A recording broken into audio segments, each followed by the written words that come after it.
Hi, and welcome back to Arno TV. I'm your lovable host Arno, coming back to you with another video. So, when I got up this morning and was having a cup of tea before work and watching the TV while I was drinking my morning cup of tea, who did I see on the TV, on Sky News, on Kay Burley this morning?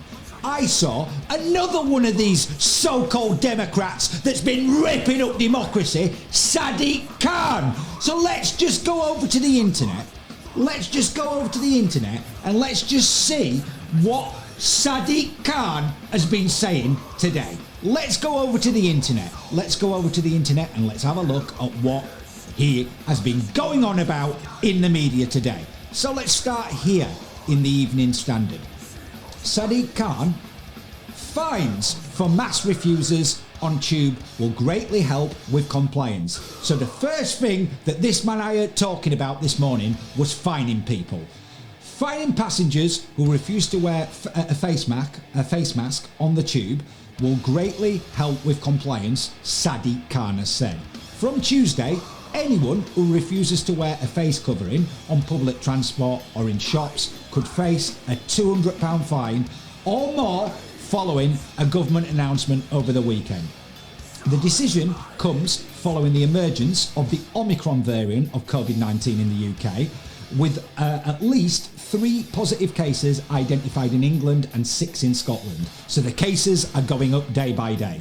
While masks have remained compulsory on public transport in London since the government lifted all COVID restrictions in July, TfL saw a fall in compliance since the rule was no longer legally enforceable. Sadiq Khan has said that we have been operating with one hand tied behind our back without the ability to fine those who flout mask wearing rules. But he wholeheartedly welcomes the government's decision once again to make masks compulsory. Now, when I got up this morning, that is what Khan was talking about on TV. He seems to be very, very happy that they can reintroduce fines on people. And it goes on to say in this article that an initial fine would be £200, rising to a £400 second and an £800 third offence. So Sadiq Khan is quite happy.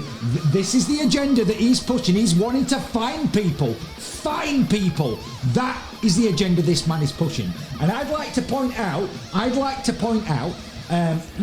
that this is also in the Evening Standard today about TfL crisis latest. Sadiq Khan admits the entire tube line may have to close. So this is about the financial crisis of TfL.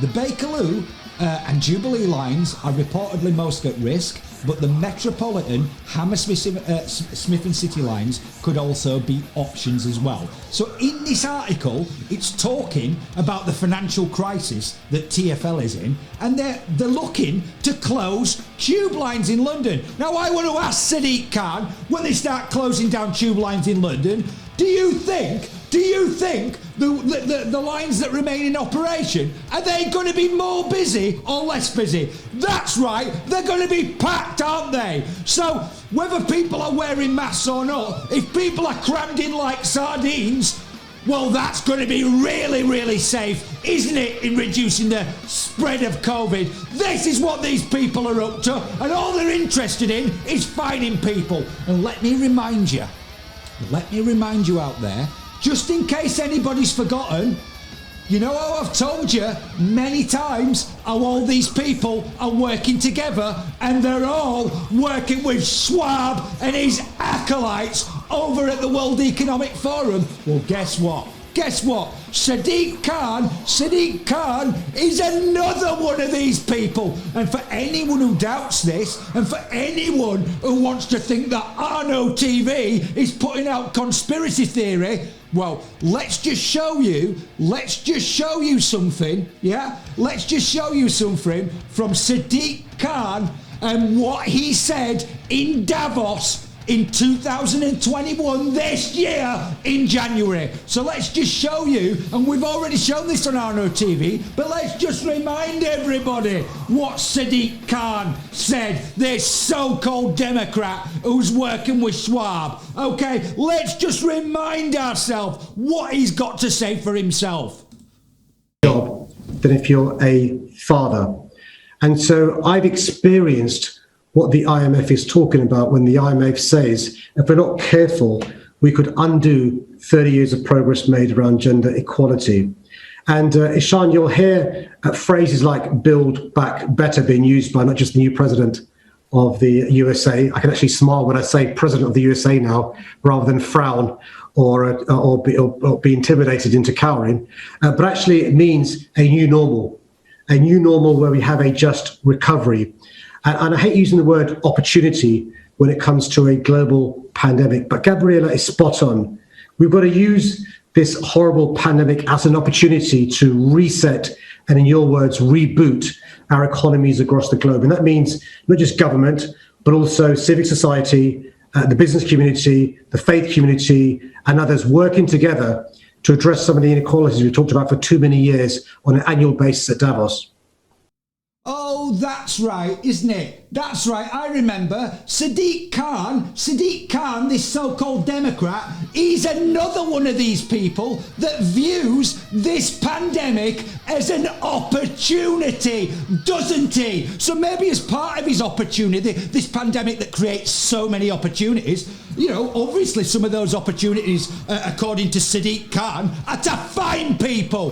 This is who we are dealing with, people. This man is working hand in hand with Schwab and his acolytes over at the West, pushing their agenda. And did you hear him parroting one of their phrases, building back better? All these people are working together. This is who these people are. And it's about time that everyone out there starts to recognise exactly who these people are and exactly who they're working with and exactly what agendas they're pushing. Because this guy that, you know, even came out of his mouth, he's pushing the agenda of a reset. And what do you think that means? The Great Reset. That is the agenda that he's pushing, along with stakeholder capitalism and the fourth industrial revolution. So for all those people out there that have woke up with that nauseating man while you're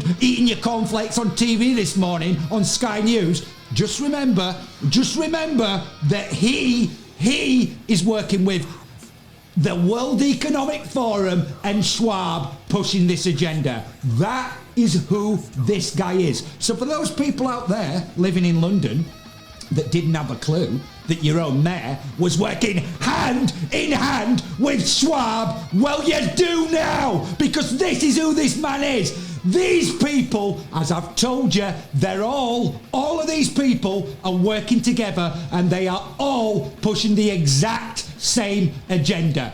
This is who these people are. And there's no disputing it anymore. They're all of these people that we're talking about, they're all working with the World Economic Forum and Klaus Schwab, pushing the Great Reset, the fourth industrial revolution and stakeholder capitalism. That is what these people are doing. So it's about time that we all started waking up to who these people are. So when we have Sadiq Khan talking about using this pandemic as an opportunity, well, we know exactly what kind of opportunities that Sadiq Khan wants to take.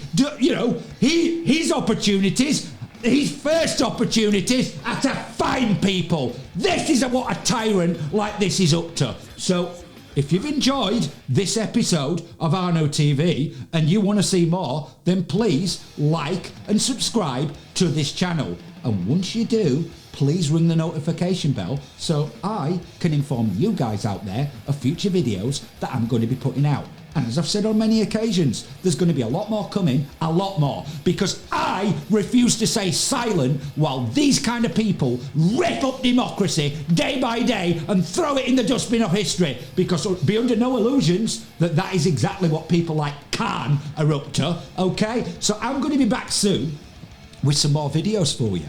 But until I am, I want everybody to take care, look after yourselves, and start to recognise exactly who these people are and what agendas they are pushing.